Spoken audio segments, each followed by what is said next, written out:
이제 이 영상을 이어서 다시 제 50장으로 넘어왔는데, 이제 또 페이지로도 250페이지까지 왔습니다. 그럼 나머지 248페이지 나머지 본문을 읽어드리도록 하겠습니다. 셋째, 소홀형이다. 오랫동안 못 봐서 관계가 소홀해진 경우이다. 상대방은 친구라고 생각하지 않는데 혼자서 친구라고 생각을 하는 경우이다. 안 보면 남이다.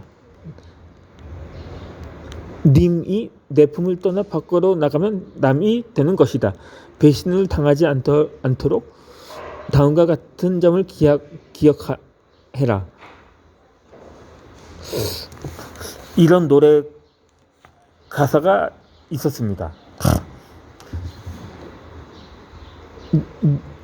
님이라는 글자에 점 하나만 찍으면 남이 된다. 이것도 뭐라고 패러디라고 할까요?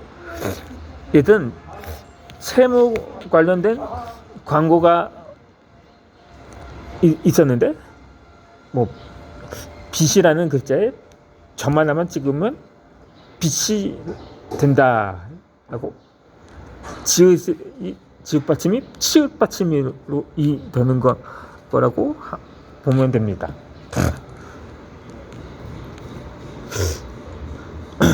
너무 마음을 주지 마라. 너무 앞선 기대를 하지 마라. 너무 철저히 믿은 어리석음을 갖지 마라.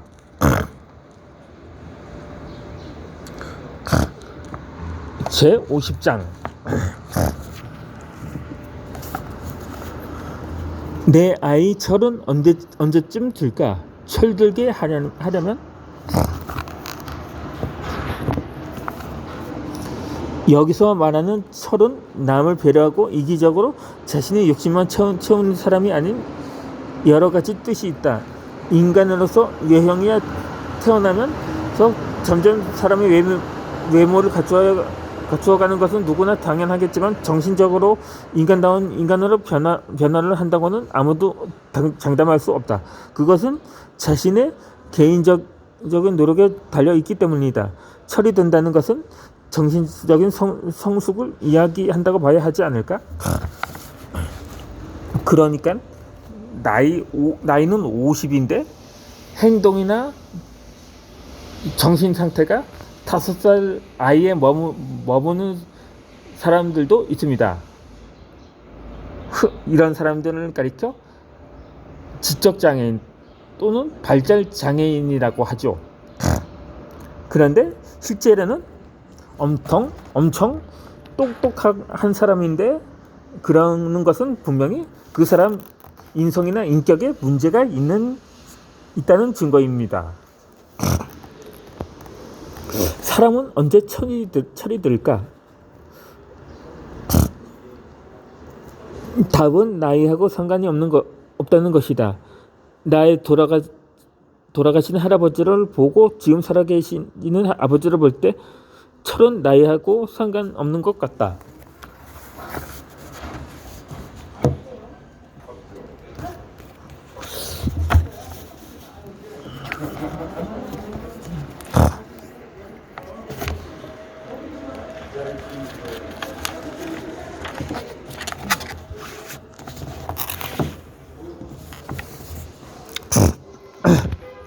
할머니는 늘 아버지를 보면서 언제쯤 철이 들래라고 입에 침이 마르도록 말하고 정화수를 떠다 놓고 빌었다. 어머니께서는 부부싸움을 할 때마다 아버지 보고 하는 말이 땡땡야 언제쯤 사람 될라 하는 것으로 봐서 나이가 든다고 저절로 철이 드는 것은 아니라는 점은 분명하다.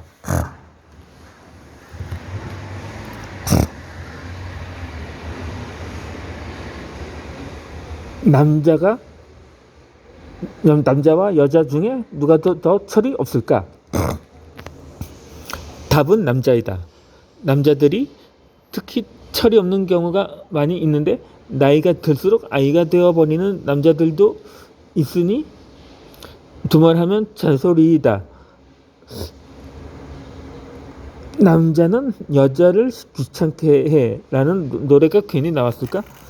여자는 본능적으로 아이를 낳고 키우면서 더 이상 여자가 아니라 아이의 엄마가 된다.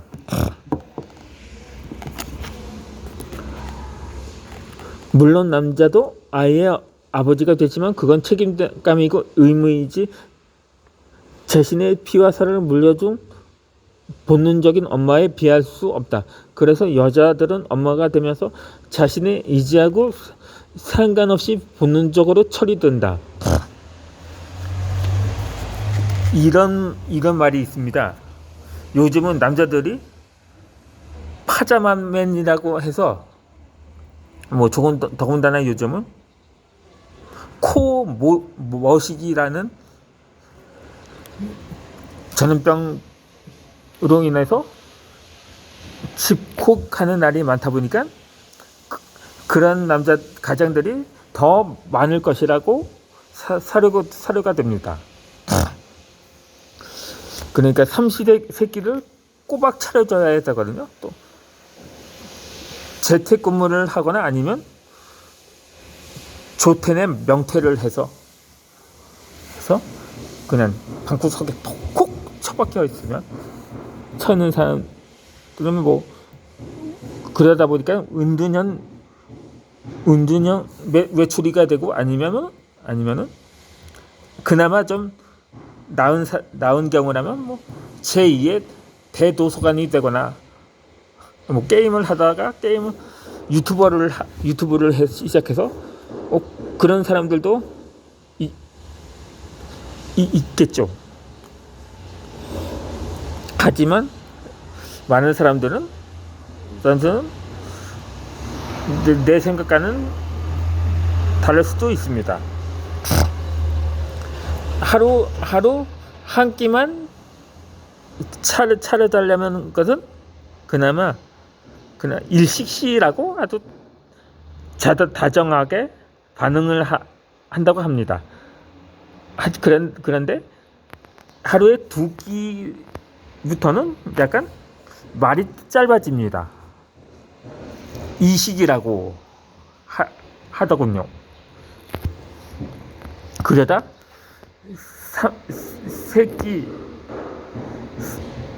새끼를 전부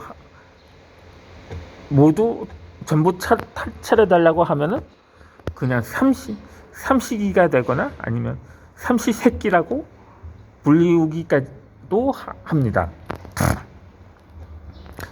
그 외에 간식을 달라거나 또 수시로 먹거리를 챙겨달라고 하는 사람을 일컬어 자식이라고 불리기도 합니다. 결국 뭐 짠 음식을 찾는다면 아마도 짜식이라고 불리겠죠.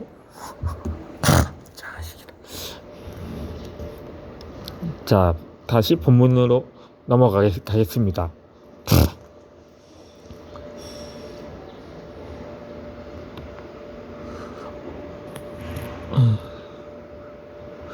철이 드는 것은 나이하고 상관없다. 지금 당장 어떤 상황으로 인해 철이 들 수도 있는 것이다. 시련이 사람을 철들게 한다. 고생이 사람에게 감사함을 가지게 한다. 시련이 없는 사람은 어쩌면 철이 들지 않을지도 모른다. 막내가 좀 철이 없는 경우가 고생 없이 자라서일 수도 있다. 내 아이 철들게 하려면 고생을 시키고 경험을 하게 하라. 아이고 내 새끼 안쓰러워서 못 보겠어. 내가 해야지. 그게 과연 내 자식을 위하는 것일까? 스스로에게 물어보라. 자식을 위해서 부모 한몸 으스러지도록 고생을 했지만 안타깝게도 철없는 자식은 부모의 고생을 당연하다고 생각한다. 그러나 부모를 도와 함께 일을 한 자식들은 다르다. 함께 고생을 한 자식들이 부모를 챙기는 것을 많이 봤을 것이다. 그건 우연이 아니고 고생스러운 산 경험을 함께 해서 동지애를 느끼게 된 것이다. 혼자 고생하면 아무도 몰라준다.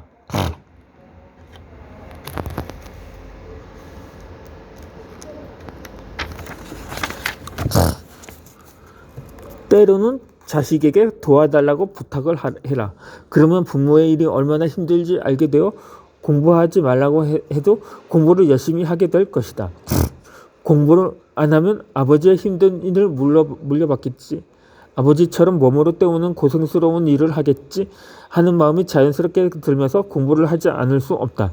공부 열심히 해서 좋은 대학 가서 좋은 직장을 얻어야지 하는 생각이 들면 스스로 공부를 하게 된다. 어릴 때부터 체험 같은 것을 함께 하고 서로 대화를 해서 스스로 행동이 우러나오도록 하면 철이 점점 드는 것이다.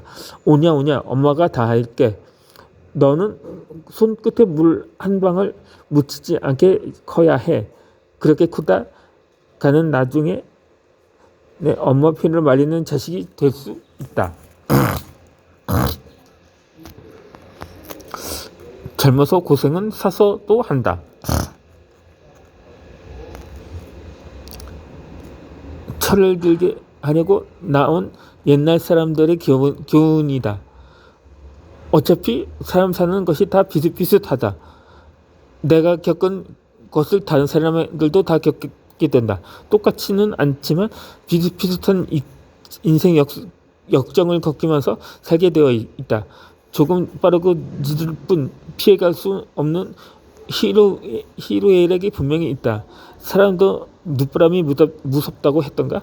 그것은 젊어서 피를 피는 바람은, 특히 결혼을 안 했을 때 피는 바람이라도 말좋다 성립이 안 된다.